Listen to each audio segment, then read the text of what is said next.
নিজের ভেড়া নিয়ে কথা বলতে গেলে মুখ উজ্জ্বল হয়ে ওঠে সেনেগালের ২৪ বছর বয়সী মেষপালক শেখ মোস্তফা শেখের। পরম মমতায় তার সোনকো নামের একটি ভেড়ার গায়ে হাত বোলাতে বোলাতে তিনি বলছিলেন, ভেড়া পালতে গেলে এটির প্রতি আপনার ভালোবাসা ও ধৈর্য থাকতে হবে। সেনেগালের নতুন প্রধানমন্ত্রীর নামে তিনি ভেড়াটির নামকরণ করেছেন।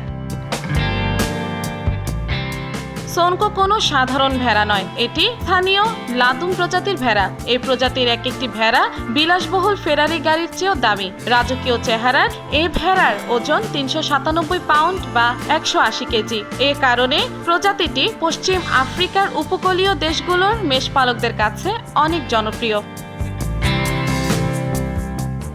ঝকঝকে সাদা পশম এবং পেঁচানো সিংহের জন্য লাদুম প্রসিদ্ধ।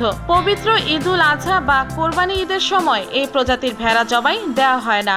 মর্যাদাপূর্ণ পশুপালনের প্রতীক হিসেবে মূলত এটি লালন পালন করেন সেনেগালের মানুষ। এসব ভেড়ার বিউটি কন্টেস্টও সেখানেও ব্যাপক জনপ্রিয়।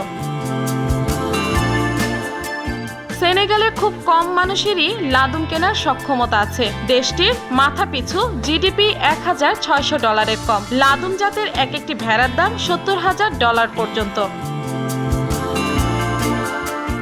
দিনের বেশিরভাগ সময়ই একটি লাদুমের কাটে সাজসজ্জা, মালিশ ও বিশেষ পার্লারে ভিটামিন খাওয়ার মধ্য দিয়ে।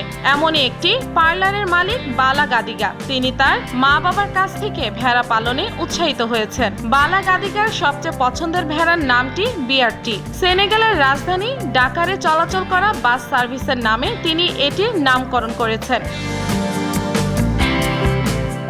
এই ভেড়া আকারে চমৎকার ও দেখতে অসাধারণ। এটির দাম $৪০,০০০। শুধু বাণিজ্যের জন্যই লাদুম লালন পালন করা নয়, বরং এটি আনন্দ পাওয়ার একটি উৎস।